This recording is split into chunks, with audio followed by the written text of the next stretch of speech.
You don't belong here. This cabin wasn't built for people like you." The senior flight attendant's finger pointed toward economy class, her voice dripping with disgust at the man in the torn hoodie sitting in first class. Every passenger watched as she called security, confiscated his black American Express card, and laughed in his face. What she didn't know, what would destroy her life in exactly 10 minutes, was that the homeless-looking man she was humiliating owned the entire airline. But the real twist? She knew who he was all along. This was a trap, and 73 employees were about to lose everything in the most shocking corporate takedown ever filmed at 37,000 feet. Before we expose how 73 airline employees destroyed their careers in a single flight, drop a comment below telling me what city you're watching from right now. I guarantee someone from your area has faced this same discrimination. And if you believe people like this deserve to be exposed, hit that subscribe button, because Waves of Justice brings you these shocking true stories every single week. Now, let's get into what happened at 37,000 feet that changed the airline industry forever. You don't belong here. This cabin wasn't built for people like you. The words sliced through the first-class cabin of Skybridge Airlines like a blade through silk. Veronica Hale, senior flight attendant with 17 years of polished service, stood rigid in the aisle, her manicured finger pointing toward the economy section. Her voice carried that practiced authority that came from years of deciding who deserved champagne and who got pretzels. She didn't whisper.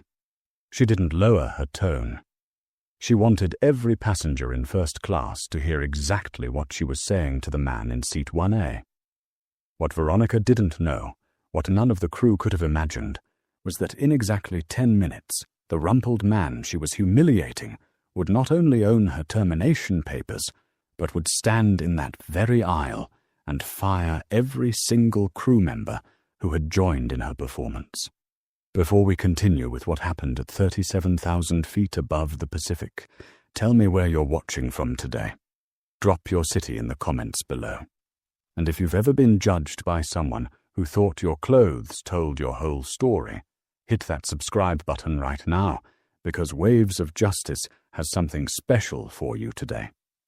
Dmitry Volkov had walked through Denver International Airport's Terminal C wearing what his ex-wife once called his invisible man uniform, a faded University of Colorado hoodie with a small coffee stain on the sleeve, jeans that had seen better decades, and tennis shoes that looked like they'd survived a marathon through mud. His salt and pepper beard hadn't met a trimmer in weeks, and his reading glasses, held together with electrical tape at the bridge, completed the picture of a man who'd given up on first impressions. But behind those broken glasses were eyes that had built an empire from a single regional route to 47 international destinations. He'd boarded Skybridge Flight 782 to Singapore, just like any other passenger, showing his digital boarding pass to Bryce Kellerman, the eager junior attendant, whose smile flickered like a dying light bulb when he saw the first-class seat assignment. Bryce had immediately turned to find Veronica, who was arranging champagne flutes with the precision of a surgeon. Their whispered conference lasted 12 seconds, just long enough for other passengers to notice something was wrong. The morning had started differently for Dmitry. 3 hours earlier, he'd sat in his penthouse office overlooking the Rocky Mountains, reviewing complaint files that his executive assistant, Helena Frost, had marked as concerning. 7 discrimination complaints in the past month alone, all from Skybridge flights, all mysteriously marked as resolved without merit. He'd made a decision right then, pulling on his oldest clothes and heading to the airport without his usual entourage, without the black car, without anything that would mark him as the man who'd purchased Skybridge Airlines 3 years ago after his nephew had been thrown off a flight for looking suspicious in a hoodie remarkably similar to the one Dmitry now wore. Veronica Hale approached seat 1A with the measured steps of someone who believed she was about to restore order to her universe. Her navy blazer remained perfectly pressed even after 2 hours of pre-flight preparations, and her name tag caught the cabin lights like a badge of authority. Behind her, Bryce followed like a shadow, his tablet clutched against his chest as if it contained evidence of a crime. The other passengers in first class had started to lower their newspapers and pause their conversations, drawn to the unfolding drama like moths to a flame. "Excuse me, sir," Veronica said, her voice carrying that fake sweetness that customer service trains into people right before they destroy someone's day. "I'm afraid there's been a terrible mistake with your seat assignment.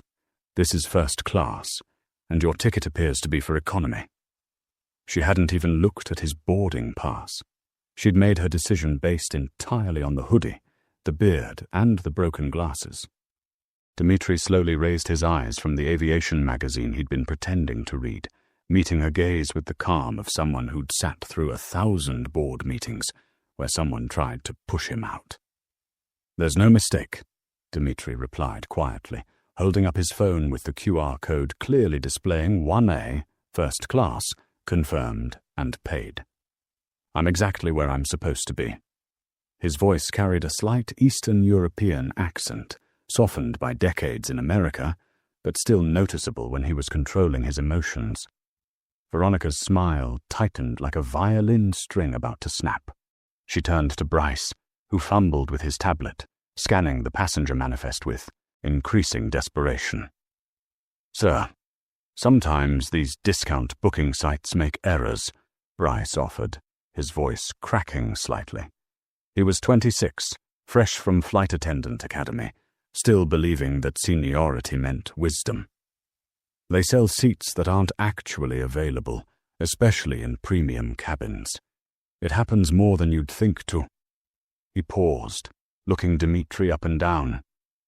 People trying to upgrade beyond their means. From seat 2B, Natasha Cortez had already pulled out her phone. She ran a travel blog called Mile High Truth, with 3 million followers who loved her brutal honesty about airline experiences. She'd started recording the moment Veronica's voice had turned sharp, recognizing the familiar tune of discrimination playing out in real time. Across the aisle in 2A, Raymond Ito, a corporate lawyer heading to a merger meeting in Singapore, shifted uncomfortably. He'd seen this before, been on the receiving end himself, 15 years ago, when he was a young attorney in a borrowed suit. Veronica wasn't backing down. She leaned closer to Dmitri, lowering her voice just enough to seem conspiratorial, but still loud enough for the cabin to hear.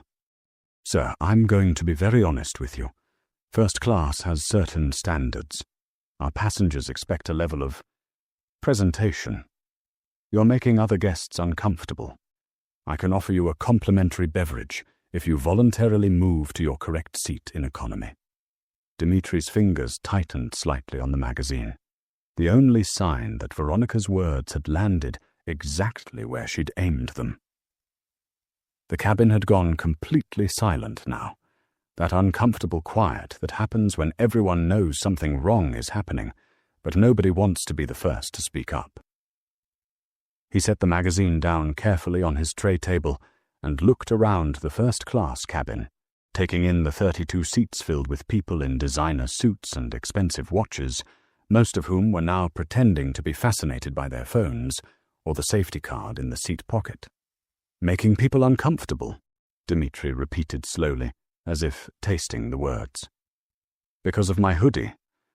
Or is it something else?" He stood up then, not aggressively, just stretching to his full 6'2" height, and Veronica took an instinctive step back. That's when Captain Patricia Sterling emerged from the cockpit, her 4 stripes gleaming with authority. She was 55, had been flying for Skybridge since before Dmitri bought the company, though she didn't know that. Her expression showed she'd already picked a side before hearing a word of the situation. "What seems to be the problem here?" Patricia asked, though her eyes were fixed on Dmitri, like he was a storm cloud on her weather radar. Veronica straightened, reinforced by the captain's presence. "Captain Sterling, this gentleman is refusing to move from a first-class seat. He claims to have a ticket, but his appearance and behavior suggest possible fraud. I've asked him politely to relocate. Bryce jumped in, eager to support his mentor. He's being resistant and aggressive, Captain. For the safety and comfort of our premium passengers, I think we should involve ground security." The word aggressive hung in the air like an accusation. Dmitri hadn't raised his voice, hadn't made a single threatening gesture, had literally just stood up from his seat. But suddenly he was aggressive. Suddenly he was a safety concern. That's when Eleanor Zhao spoke up from seat 3C. She was 81 years old, had been flying first class since before Veronica was born, and had zero patience for bullies in any uniform.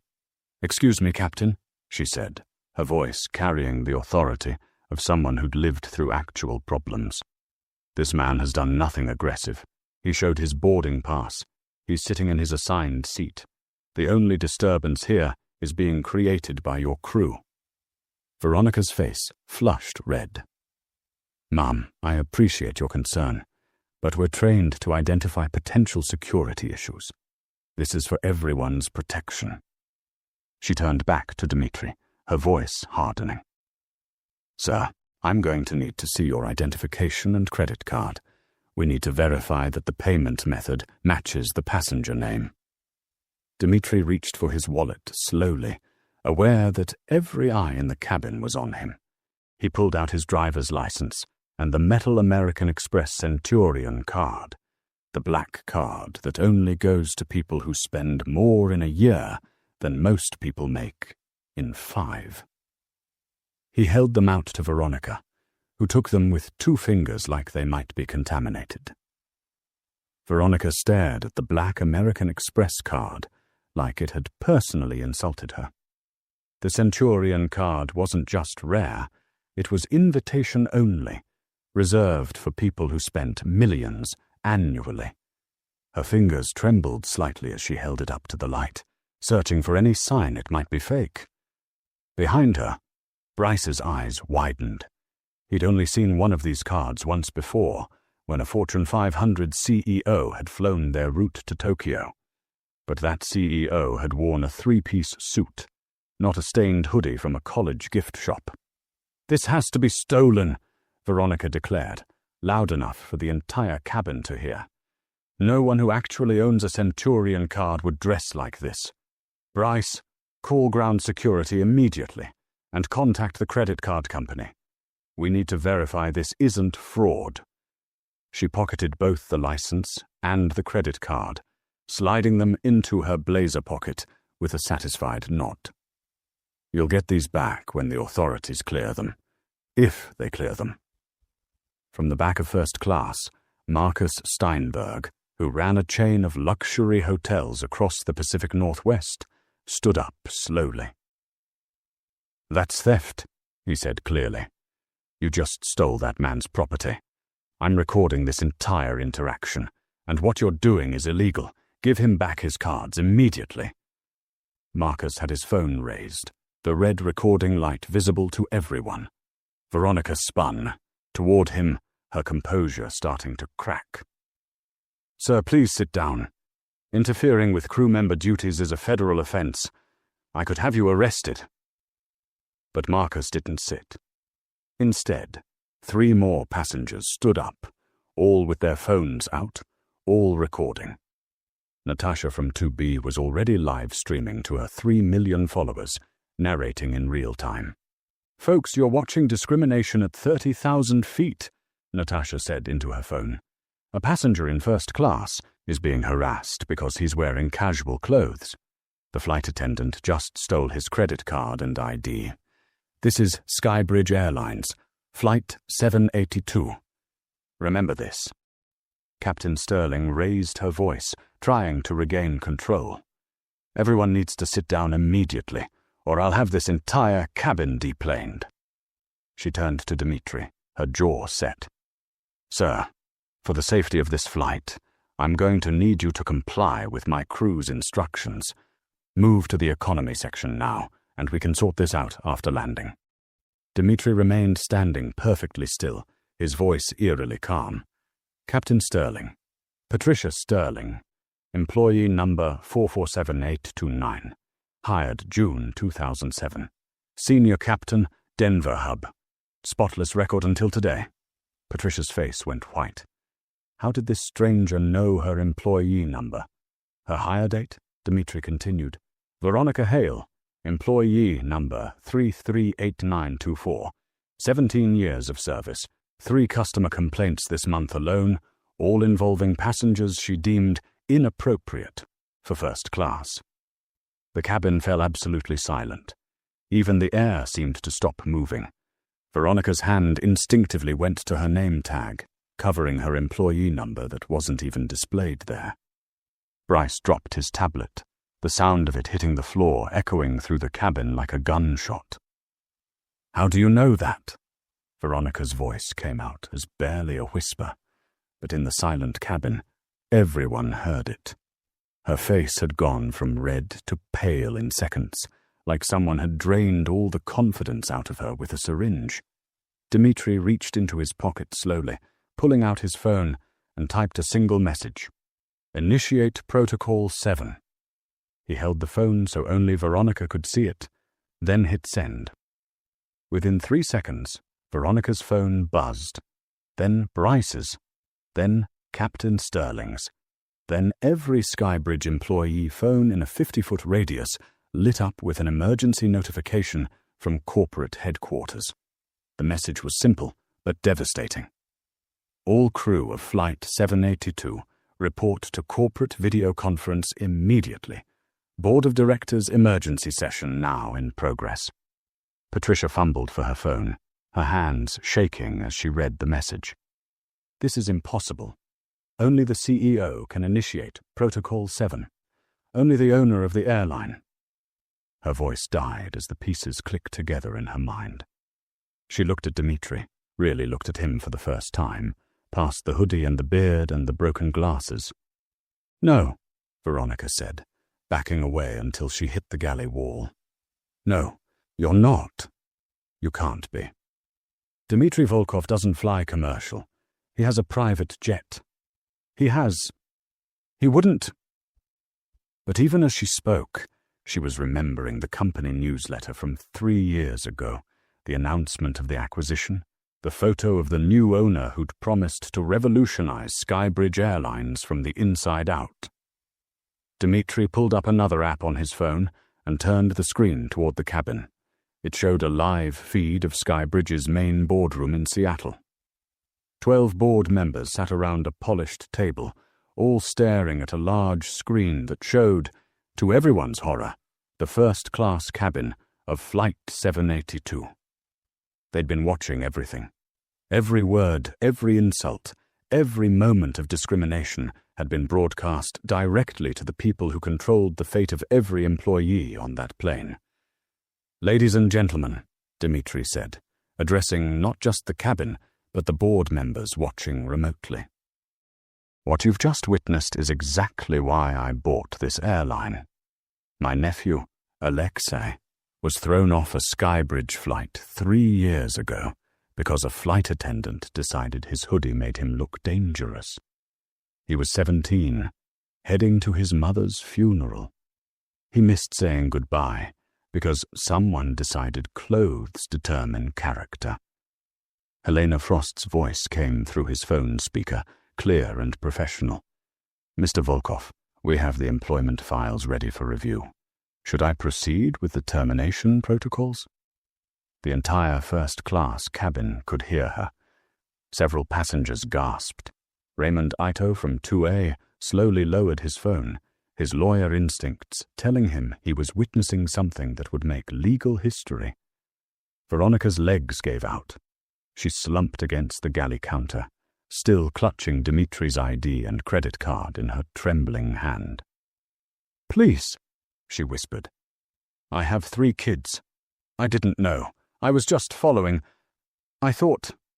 but her voice faded as she realized she had no defense that would matter now. Dmitri held up his hand, silencing Veronica's plea. 3 kids, he repeated, his voice carrying a weight that made everyone lean forward. Interesting that you remember your children now. Did you think about Alexei's mother when you made him miss her funeral? Did you think about the black nurse last month, who you moved to economy because her scrubs didn't meet your standards? She was flying to her father's heart surgery. Or the teacher from Guatemala 2 weeks ago, who you accused of stealing his first-class seat.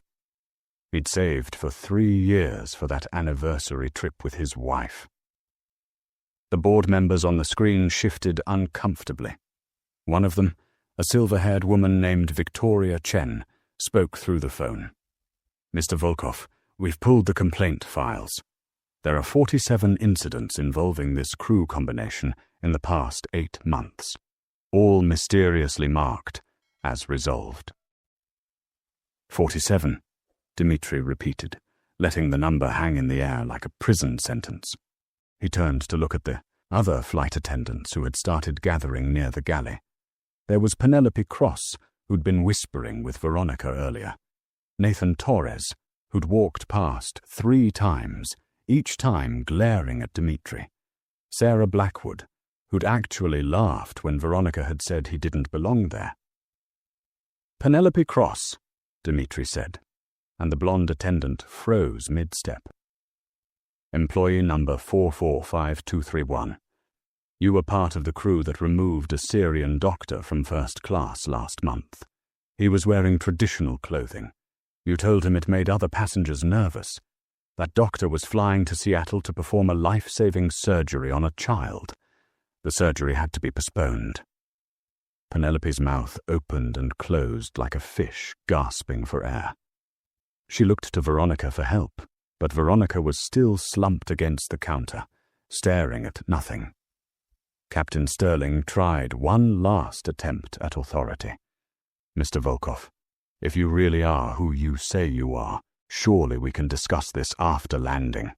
These passengers don't need to witness. These passengers are witnesses, Dmitri interrupted. They've been witnesses to discrimination that Skybridge has hidden for years. Nathan Torres, you're wondering if I know about you? I do.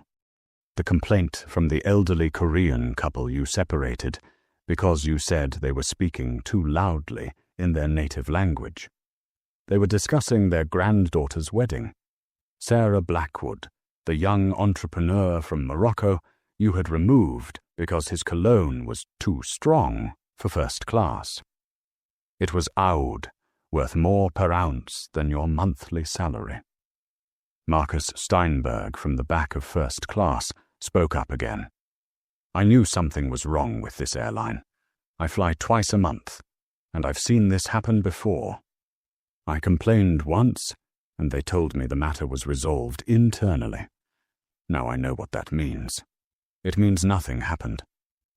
Eleanor Zhao, the elderly woman from 3C, stood up shakily. Young man, she said to Dmitri, though he was clearly in his 40s. My husband faced this same treatment in 1987 on another airline. He was a physicist, heading to receive a Nobel Prize nomination, and they made him sit in the back because his English had an accent. I thought we'd moved past this. I thought things had changed. Dmitri's phone buzzed with an incoming call. He answered it on speaker, and a nervous voice filled the cabin. Mr. Volkov, this is Daniel Harrington from Legal. We've just uncovered something significant. There's a WhatsApp group called Sky High Standards, with 73 Skybridge employees. They've been sharing photos of passengers they want removed from premium cabins. Veronica Hale is the group administrator. The blood drained completely from Veronica's face. She lunged forward, trying to grab Dmitri's phone, but Raymond Ito stepped between them. That's assault, the lawyer said calmly. I'd think very carefully about your next move. Veronica stumbled backward, her perfect composure finally shattered completely. Pull it up on the main screen, Dmitri told the board. Within seconds, the boardroom's display changed to show screenshot after screenshot of the WhatsApp conversations. The first-class passengers could see it reflected on Dmitri's phone screen as he held it up. The messages were worse than anyone could have imagined. Indian family in 2B and 2C moved them to economy. Said the system had an error. Read one message from Veronica, dated 3 weeks ago. Another from Bryce. Guy with neck tattoos in first class told him there was a mechanical issue with his seat. LOL, his face when he walked to the back. The messages went on and on, each one a confession of deliberate discrimination, each one celebrated with laughing emojis and congratulations from other crew members. There's more, Daniel's voice continued. We found communications between Veronica and Robert Fitzgerald, the VP of Customer Experience. He's been deleting the complaints and marking them as resolved. He's been protecting this group for over 2 years. Gasps echoed through the cabin. This wasn't just a few bad employees. It was systematic, organized, and protected from the highest levels. Natasha, still live streaming, turned her camera to face herself.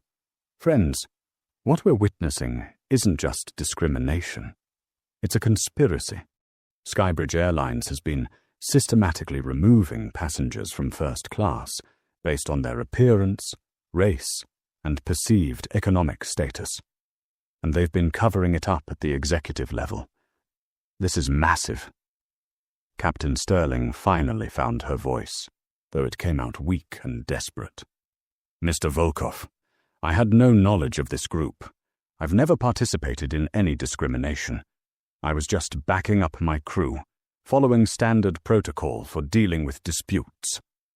She pulled off her captain's hat, holding it against her chest like a shield. Standard protocol, Dmitri repeated, his voice sharp enough to cut glass. Tell me, Captain, what's the standard protocol when a passenger shows a valid boarding pass? Because I have your training manual right here on my phone, and it says to scan the pass, verify it in the system, and seat the passenger. It doesn't say to judge their clothing.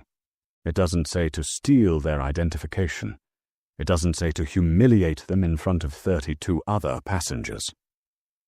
Bryce suddenly bolted for the plane's door, but it was sealed for departure. He turned back, trapped, his face red and sweating through his uniform. This isn't fair, he shouted, all pretense of professionalism gone. We were just maintaining standards. First class is supposed to be exclusive. That's what passengers pay for. They don't want to sit next to people who look like they crawled out of a homeless shelter. The entire cabin gasped at his words. Even some of the passengers who'd been quietly supporting the crew looked shocked. Marcus Steinberg lowered his phone and said, "Did you just call this man, this homeless-looking? This man who probably owns a significant portion of your company stock?" "Homeless," Dmitri said, letting the word echo through the cabin like a bell tolling someone's professional death. You know what's interesting about that word, Bryce? When I started my first airline with 1 leased aircraft and 2 routes, I was sleeping in my office because I'd invested every penny into the business. I wore the same hoodie for 6 months straight because buying new clothes meant not making payroll for my 7 employees. So yes, I've been homeless by your definition. And now I own every seat on this plane, including the one you're standing next to. Victoria Chen's voice came through the speaker again. Mr. Volkov, we've found something else. Robert Fitzgerald has been running a side business. He's been selling first-class upgrades to his personal contacts at discounted rates, and then having crew members like Veronica remove legitimate passengers to make room. The money went to an offshore account. We're looking at potential fraud charges exceeding $2 million. Veronica's legs completely gave out. She collapsed onto the jump seat, her hands shaking so violently she couldn't hold on to anything. Robert said it was approved, she whispered. He said the company knew. He said we were protecting the brand image. He promised us bonuses. He promised promotions. She looked up at Dmitri with tears streaming down her perfectly made-up face. He said you knew about it. I bought this airline 3 years ago, Dmitri said, his voice cold as winter steel. And I've been receiving sanitized reports ever since. Every complaint buried, every incident explained away, every discrimination lawsuit settled quietly with NDAs. But I knew something was wrong. The customer satisfaction scores didn't match the revenue. First-class bookings were dropping among diverse travelers. So I decided to see for myself. Helena Frost's voice came through the phone. Mr. Volkov, should I initiate the termination sequence? The formal word sounded like an execution order. Every Skybridge employee in the cabin stood frozen, waiting for the axe to fall. But Dmitri held up his hand for silence and looked around the first-class cabin at all the passengers who'd witnessed this humiliation. I want every passenger here to know something, he said, addressing them directly. You've witnessed what happens when we allow prejudice to wear a uniform, when we let bias hide behind policy, when we give small people a little bit of power and watch them use it to feel big. Each of you had a choice today. Some of you spoke up. Some of you recorded. Some of you stood. But some of you sat silent. And silence is what let this cancer grow in my company. Raymond Ito stood up fully. Mr. Volkov, as an attorney, I want to offer my services pro bono to any passenger who's been discriminated against by this crew. This WhatsApp group constitutes evidence of deliberate, organized discrimination.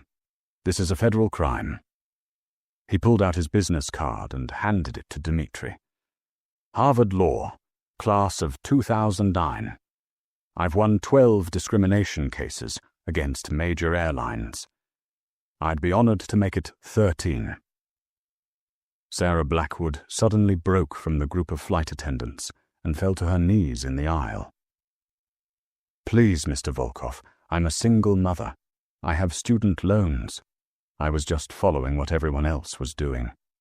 Veronica trained me. She said this was how we maintain excellence.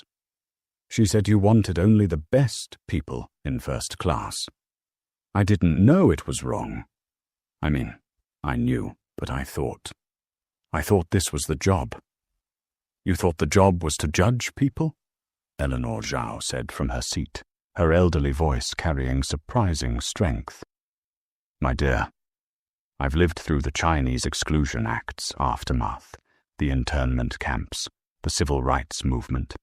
Every single person who participated in those shameful moments said the same thing. They were just following orders, just doing their job. Evil doesn't always wear a scary mask. Sometimes it wears a flight attendant's wings.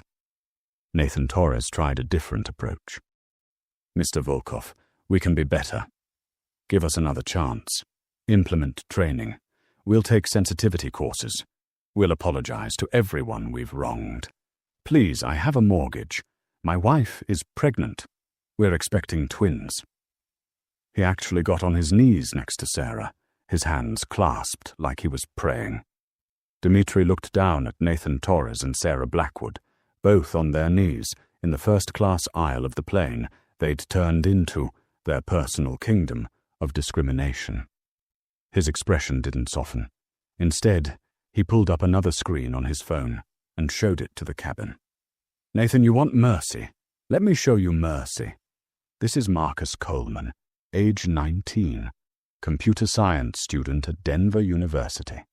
3 months ago, you had him removed from first class because you said his dreadlocks were unprofessional and might shed on the seats. He was flying to San Francisco for a tech interview at Google. He missed it because you made him wait for the next flight in economy. The screen changed to show a young black man in a hospital bed. Marcus tried to kill himself 2 weeks later. The Google job was his way out of poverty. His family had pooled money for that first-class ticket to make sure he arrived fresh for the interview. You didn't just move him to another seat. You crushed his dreams. He's alive, thank God, but he dropped out of college. He said in his note that if he wasn't good enough for an airplane seat, how could he ever be good enough for Silicon Valley? Sarah Blackwood, sobbing, became hysterical. She covered her face with her hands, her shoulders shaking. Nathan Torres remained frozen on his knees, his mouth open, but no words coming out. The first-class cabin had become completely silent, except for Sarah's crying and the low hum of the aircraft systems. But wait, Dimitri continued, his voice gaining intensity. There's more mercy to show. Penelope Cross, remember the elderly Japanese couple you separated last month? The woman was Keiko Tanaka, a Hiroshima survivor, flying to Washington, D.C. to speak at the Smithsonian about her experiences. You told her that her poor English was disturbing other passengers. She spoke perfect English. She was merely speaking Japanese to her husband, who has Alzheimer's and no longer understands English. They moved to economy without complaint, because she'd faced far worse in her 91 years. But her husband had a panic attack in the cramped seat. He's now in a care facility, because the trauma triggered a severe cognitive decline. Penelope Cross slumped against the galley wall and slid down to the floor, her legs splayed out awkwardly, her perfect uniform wrinkling. I didn't know, she whispered over and over. I didn't know. I didn't know. You didn't care to know, said a new voice from the back of first class. A young woman in a Yale Medical School sweatshirt stood up. I'm Dr. Jessica Park. I've been sitting here watching this, and I need to speak. 6 months ago, I was on a Sky Bridge flight from Boston. Different crew, same treatment. I was returning from a 16-hour surgery rotation, wearing my scrubs, exhausted. They told me I looked too disheveled for first class. I had just saved 3 lives that day, and they made me feel worthless because of how I looked. Another passenger stood up, an older black man in construction boots and a paint-stained jacket. Jerome Washington, contractor from Oakland. Last year, your crew told me my work boots violated first-class dress code. I was flying to my daughter's wedding. I own a construction company with 300 employees. I could buy every seat on this plane, but they made me take off my boots and walk to economy in my socks because my footwear offended them. The testimonies started flowing like a dam had burst. A Native American woman shared how she was told her traditional jewelry was too noisy for first class. A young tech entrepreneur from Pakistan described being accused of having a suspicious accent. A disabled veteran revealed how he was questioned about whether he could really afford his seat when he boarded using his cane. Captain Patricia Sterling finally spoke again, her voice barely audible. Mr. Volkov, I knew. God help me. I knew something was wrong. But I told myself it wasn't my job to interfere with cabin service. I stayed in my cockpit and flew the plane and pretended I didn't hear the complaints. I'm supposed to be responsible for every soul on this aircraft, but I only protected the ones who looked like me. She pulled off her wings, the golden pins that marked her as captain, and set them on the nearest seat. I don't deserve to wear these. Victoria Chen's voice came through the phone again. Mr. Volkov, the board has voted. Unanimous decision.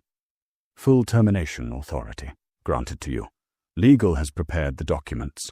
We also found that Robert Fitzgerald fled the country an hour ago. He knew you were flying today. Someone leaked it to him. Who leaked it?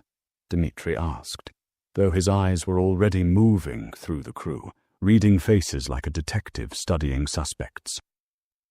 Security footage shows Veronica making a call from the employee parking lot this morning. She knew you were coming, Mr. Volkov.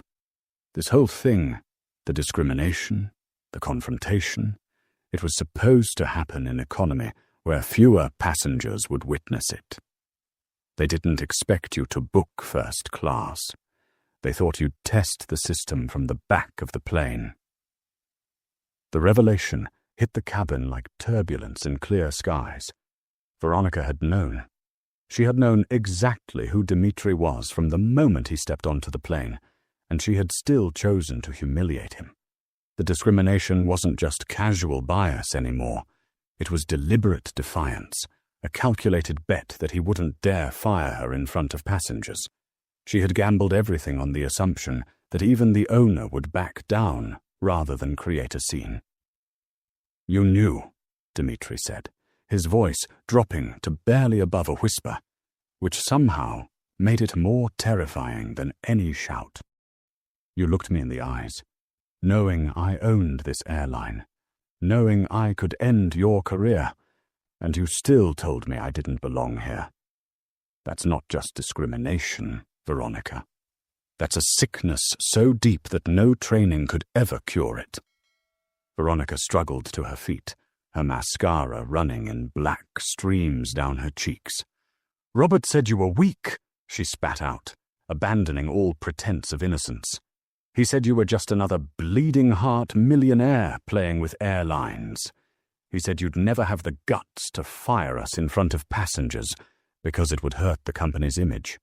He said the board would remove you before they'd let you destroy Skybridge's reputation."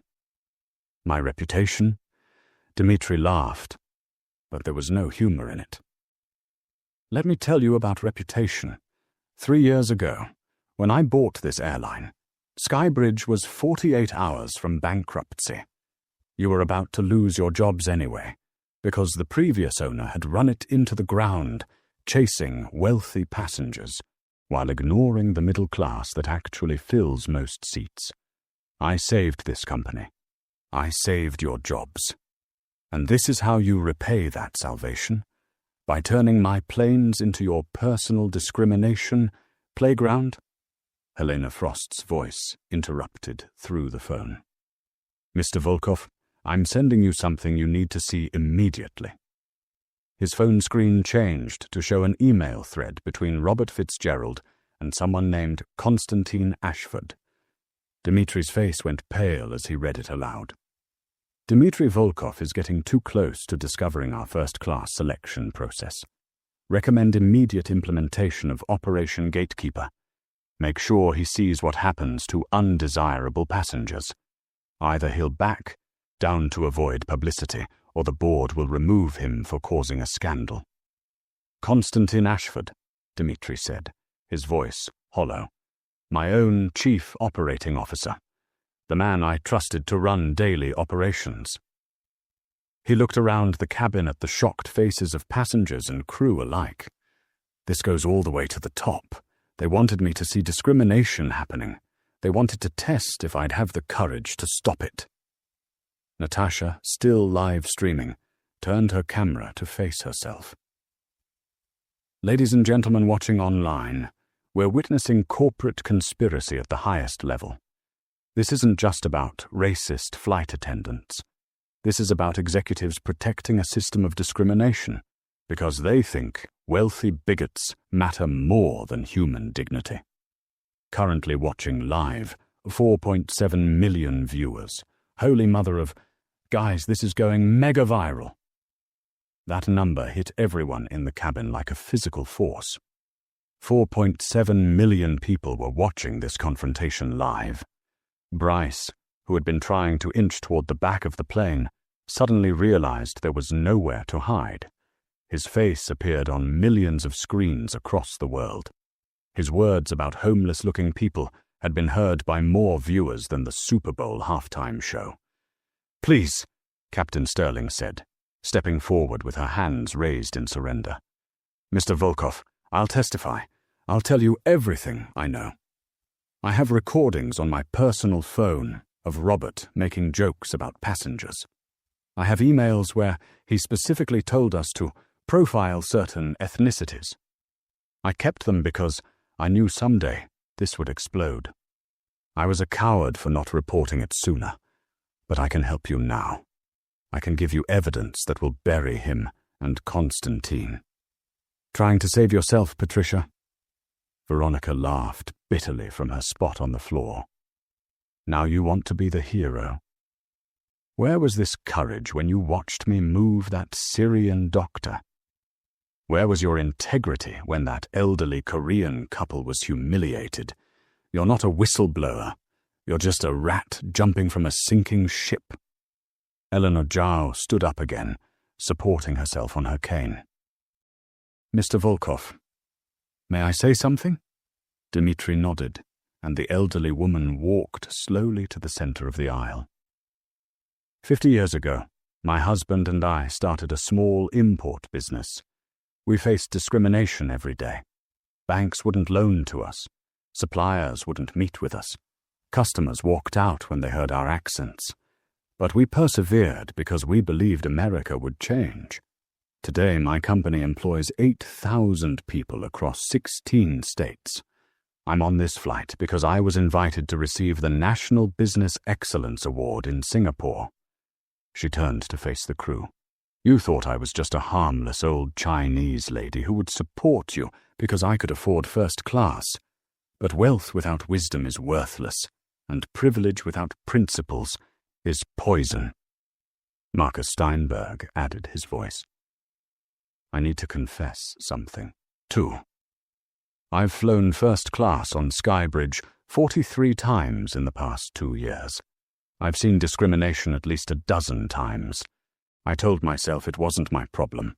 I complained once, quietly, and when nothing happened, I just accepted it as the price of comfort. My silence made me complicit.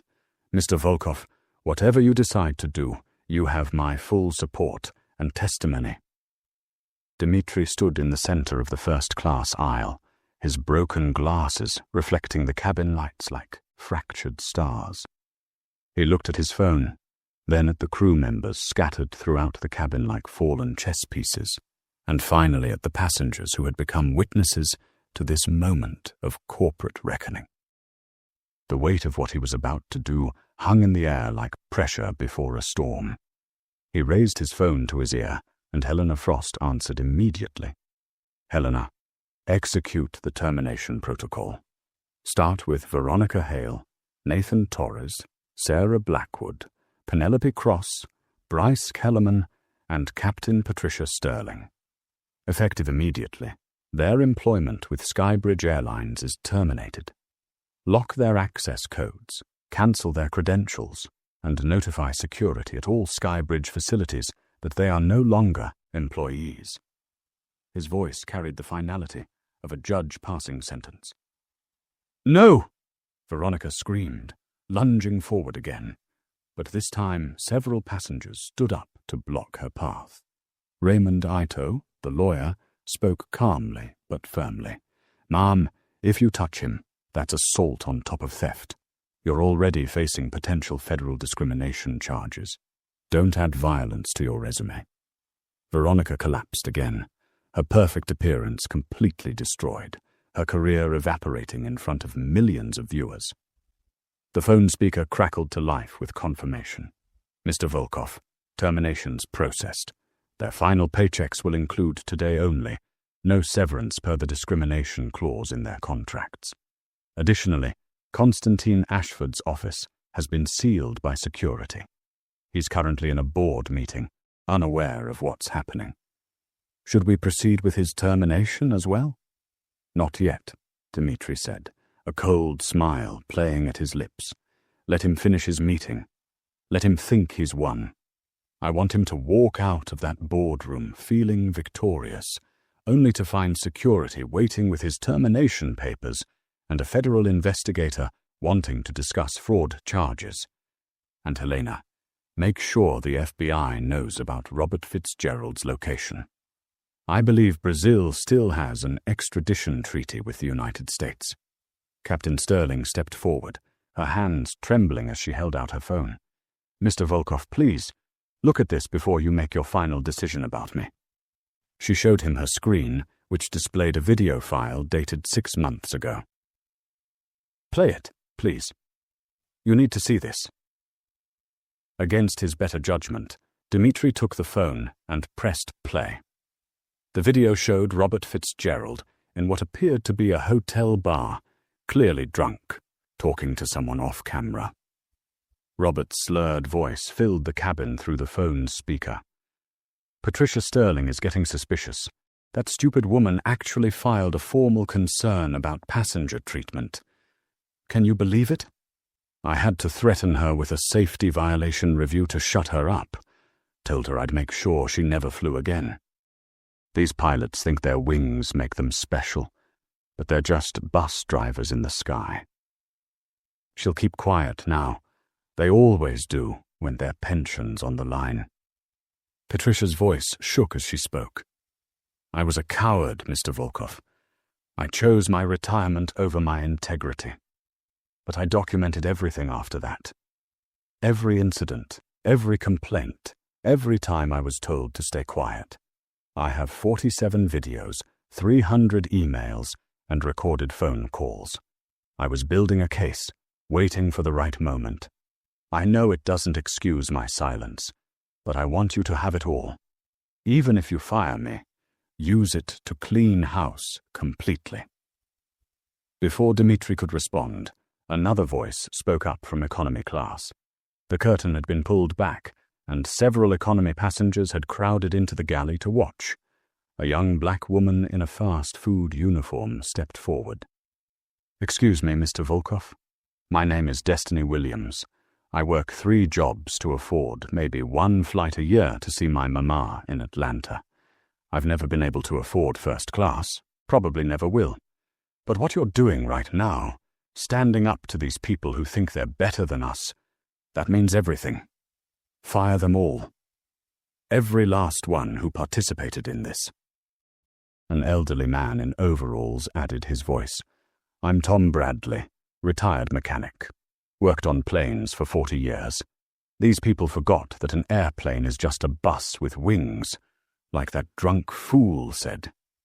Every passenger deserves respect, whether they're in first class or squeezed in the back by the toilets. What these folks did is unforgivable." Bryce suddenly found his voice again, his young face red with indignation. "This is insane. We're being crucified for maintaining standards. Every luxury brand in the world discriminates. Ferrari doesn't sell to everyone. Rolex doesn't let everyone in their stores. Why should first class be different? We were protecting the premium experience." "Premium experience?" Dr. Jessica Park from Yale shot back. "I've saved more lives in the past month than you've served champagne glasses in your entire career. Who exactly determines what's premium? You? A 26-year-old who probably still lives with his parents and thinks a polyester uniform makes him special?" Dmitri raised his hand for silence. Bryce just made an interesting point about luxury brands. Let me tell you something about real luxury. I own 17 hotels through my hospitality group.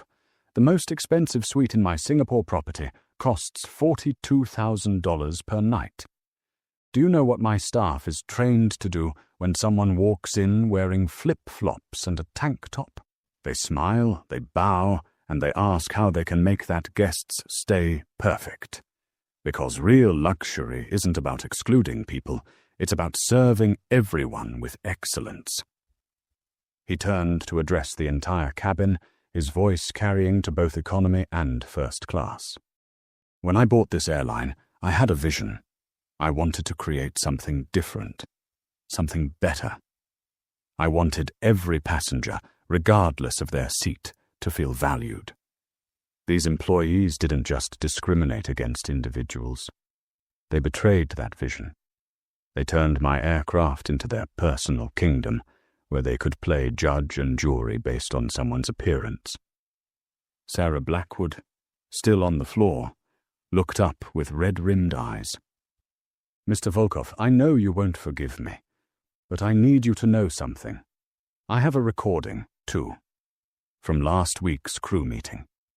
Veronica told us that if we didn't participate in the passenger quality control, as she called it, we'd be marked as not team players, and our hours would be cut. She controlled our schedules, our routes, Everything. Some of us were scared to resist. Scared? Eleanor Zhao said sharply. My dear, I fled China during the Cultural Revolution. I've seen what real fear looks like. You weren't scared. You were comfortable. You chose your comfort over other people's dignity. That's not fear. That's cowardice. The phone rang again, and Victoria Chen's voice came through. Mr. Volkov, the media has picked this up. CNN, Fox, BBC, Al Jazeera. Everyone's running it as breaking news. Skybridge's stock has dropped 12% in the last 30 minutes. The board is panicking. Konstantin just tried to call an emergency vote to remove you, but he doesn't have the votes. 8 board members are supporting you completely. Dmitri looked at the phone screen, showing the plummeting stock price, then at the crew members scattered throughout the cabin like debris after an explosion. He made a decision that would define not just Skybridge Airlines, but the entire aviation industry for decades to come. Victoria, let the stock fall. Let it hit 0 if necessary. Some things matter more than market value. Call an emergency board meeting for the moment we land. Every member who supports Konstantin gets one chance to resign with dignity. Those who stay will help me rebuild this airline from the ground up. He turned back to the crew, his voice carrying the weight of final judgment. Sarah Blackwood, you say you were forced to participate. You have one opportunity right now to prove that. Give me names. Every single employee who's part of this discrimination network. You have 60 seconds to decide whether you're a witness or a defendant in what comes next. Sarah struggled to her feet, pulling out her phone with shaking hands. There's a list in the WhatsApp group. 73 names across the entire network. Flight attendants, ground crew, gate agents, even some pilots. Veronica kept track of everyone who participated. She called it her insurance policy. She held out her phone to Dmitri, her hand trembling like a leaf in a hurricane. Insurance policy. Dmitri took the phone, scrolling through the names. His face darkened with each entry. Half of our Denver hub is on this list. This is a cancer that's metastasized throughout my entire company. He looked up at the passengers watching in horrified fascination. Every one of you who's flying Skybridge today, I need you to know something. This ends now. Not tomorrow. Not next month. Not after some corporate committee reviews it. Right now. Natasha's live stream showed 8.2 million viewers now. Comments were flooding in so fast, they looked like a waterfall of text. She read some aloud. People are sharing their own airline discrimination stories.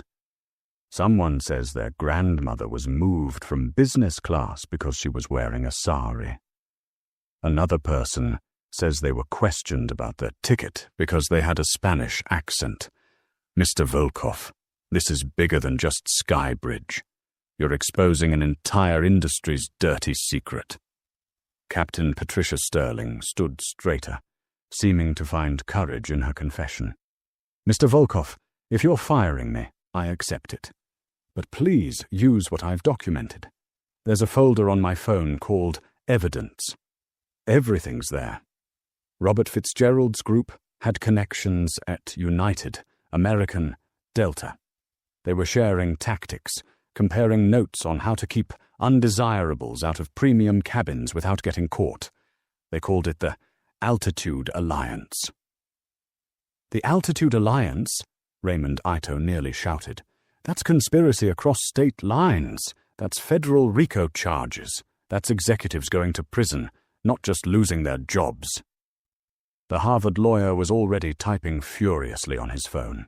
I'm contacting the Department of Justice right now. This is the biggest discrimination case in aviation history. Suddenly, the cockpit door opened, and the co-pilot, James Morrison, stepped out. Everyone had forgotten there was another pilot on board. He was young, maybe 32, and his face was pale with shock. Captain Sterling wasn't lying, he said quietly. I've been recording everything for the FBI for the past 3 months. I'm an undercover federal agent. We've been investigating complaints about Skybridge for over a year. Mr. Volkov, your decision to fly today gave us exactly what we needed. We have everything. The cabin erupted in gasps. Veronica actually fainted, crumpling to the floor in a heap of navy polyester. Bryce tried to run again, but there was nowhere to go at 37,000 feet. Nathan Torres just sat down in the nearest empty seat, his head in his hands, mumbling something that sounded like a prayer. "Your FBI?" Dmitri asked, studying the young co-pilot. "Then you know how deep this goes?" "Deeper than you imagine, sir. Robert Fitzgerald's group has been selling first-class experiences to human traffickers, drug dealers, anyone who could pay cash. They'd bump legitimate passengers to make room. The discrimination was just the cover story. The real crime was turning premium cabins into a black market commodity. We estimate they've made over $12 million in the past 3 years. Eleanor Zhao gasped from her seat. "My God! When I couldn't upgrade my flight last month, despite available seats, they told me it was a system error. Were they selling my seat to criminals?" "Possibly, ma'am," Agent Morrison replied. "We have records of 43 instances where confirmed upgrades were cancelled last minute, and the seats went to passengers who paid cash at the gate. No documentation, no proper identification. Captain Sterling, your cooperation will be noted in our report. Mr. Volkov, we'll need all the termination records and any access you can give us to company communications." Dmitri nodded slowly, the full scope of the corruption finally revealing itself. "You'll have everything. Full access. No lawyers, no barriers, no corporate protection. Anyone involved in this gets exposed." He turned to address all the passengers. "I bought this airline to make a difference, to prove that business could be ethical, profitable, and inclusive. I failed to see the rot growing under my nose. But today, with all of you as witnesses, we're going to burn out this infection completely." The plane suddenly hit turbulence, causing everyone to grab their seats. It felt appropriate, like the universe itself was shaking up the old order. When it settled, Dmitri continued. "Helena, are you still there?"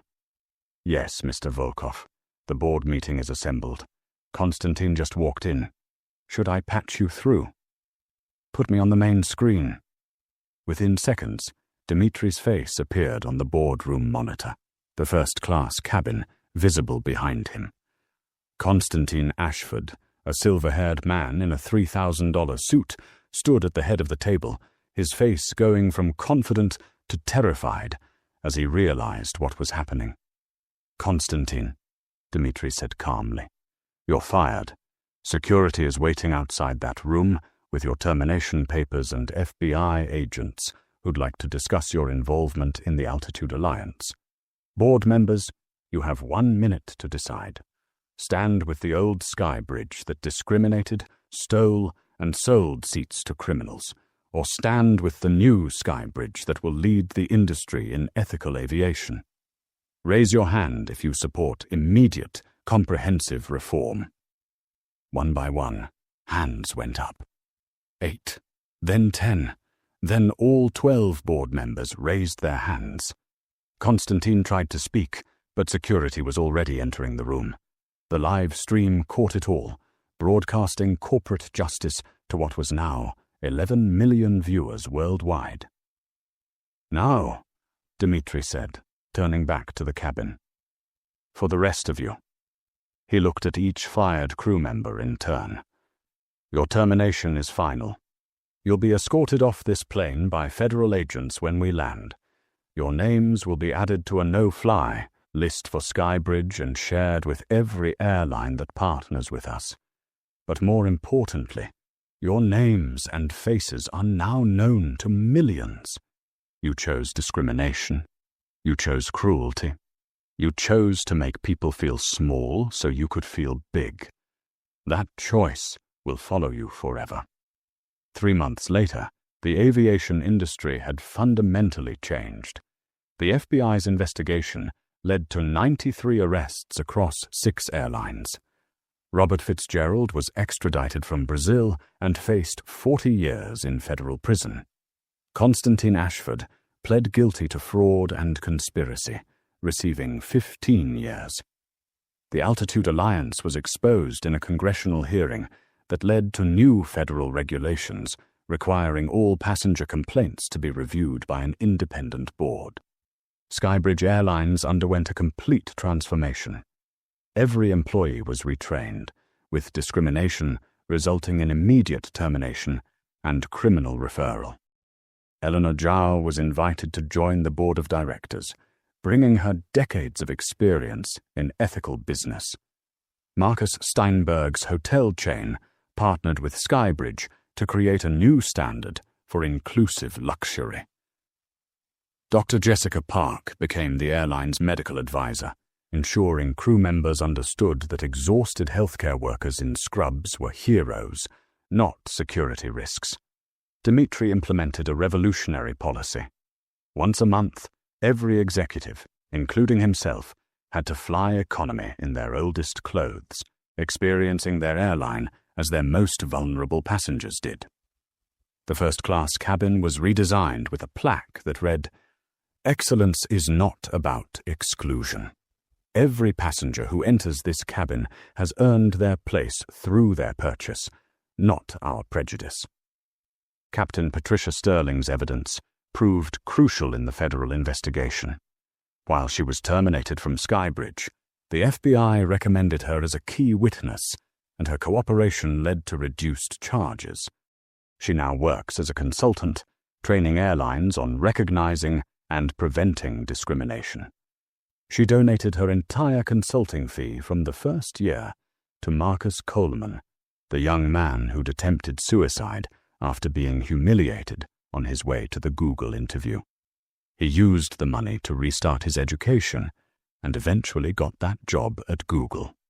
Sarah Blackwood, who had provided the crucial list of names, was the only crew member who received a different outcome. While still terminated, Dimitri ensured she received job training assistance and a reference letter that acknowledged her eventual cooperation. She now works at a non-profit that advocates for airline passenger rights, using her insider knowledge to help victims of discrimination. Veronica Hale, Bryce Kellerman, Nathan Torres, and Penelope Cross all faced federal charges. Their trials became symbols of what happens when small people get drunk on tiny amounts of power. None of them flew commercially again, their faces too recognizable, their names too toxic for any airline to risk hiring them. The young tech entrepreneur Marcus Coleman, whose story had shocked the cabin, became a powerful advocate for inclusive travel. He started an app called Sky Equal that allows passengers to rate airlines and crew members on their inclusivity, creating accountability through transparency. Skybridge was the first airline to officially partner with the app, submitting to public scrutiny. But perhaps the most powerful change came from the passengers who witnessed that day's events. They formed an organization called Witnesses at Altitude, committed to speaking up whenever they saw discrimination. Their motto, suggested by Eleanor Zhao, was simple: silence at ground level enables injustice at every altitude. Dmitry Volkov continued to fly monthly in his old hoodie, broken glasses held together with tape, looking like someone Veronica would have thrown out of first class. But now, every crew member knew that the scruffy passenger in 1A might be anyone: a CEO, a doctor, a teacher, or just someone who saved up for a nice seat. They learned to see beyond appearances, to serve beyond prejudice, to rise above the discrimination that had poisoned their industry for decades. The transformation of Skybridge Airlines proved something important. Change doesn't come from policies or training videos or corporate mission statements. It comes when someone with power chooses to use it for justice, when witnesses choose to speak instead of staying silent, and when consequences are swift, public, and final. The aviation industry learned that discrimination isn't turbulence you fly through. It's a crash you prevent by never taking off with bias on board. 6 months after the incident, Dimitri received a letter from a young girl named Aisha, who had watched the live stream from her home in Detroit. She wrote, "Mr. Volkov, I'm 13 and black, and my mama saves all year so we can visit my grandma in Texas. We always fly economy, squeezed in the back, and flight attendants usually ignore us or treat us like we're bothering them. But last week, when we flew Skybridge, the flight attendant smiled at us like we mattered. She gave my little brother wings and told him he could be a pilot someday. She treated us like we belonged in the sky. Thank you for making the sky friendly for kids like us." That letter hangs in Dimitri's office now, next to a photo of his nephew Alexei, the boy who missed his mother's funeral because someone decided a hoodie made him dangerous. Below both is a simple plaque. The altitude of an airplane should never determine the attitude of its crew.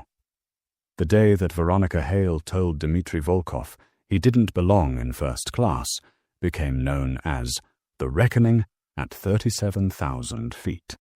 It's studied in business schools as an example of how discrimination destroys companies from within. It's cited in law schools as the case that changed aviation civil rights. But most importantly, it's remembered by millions who watched it unfold live as the day justice didn't wait for landing. It happened in real time, broadcast to the world, impossible to deny or cover up. If you've watched this entire story unfold, you understand that discrimination doesn't just happen in airplane cabins. It happens in restaurants, hotels, stores, schools, hospitals, anywhere someone with a tiny bit of power decides they're the guardian of who belongs. But you also understand that we all have power. The power to record, to speak up, to stand with those being pushed down. Every one of us can create waves of justice that grow into tsunamis of change. If this story moved you, if it made you think about times you've witnessed discrimination or experienced it yourself, then share it now. Don't just like it. Don't just subscribe. Share it with someone who needs to hear that justice is possible, that witnesses matter, that speaking up changes everything. Hit that notification bell so you never miss another story from Waves of Justice, because every week we bring you real stories of people standing up, speaking out, and refusing to let discrimination fly. Remember, you don't need to own an airline to ground injustice.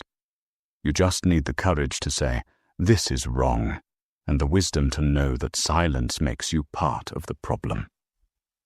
Thank you for watching. Thank you for caring. And remember, justice isn't a destination we arrive at. It's a decision we make every time we choose to speak instead of staying silent. Until next time, this is Waves of Justice, reminding you that every wave starts with a single drop of courage.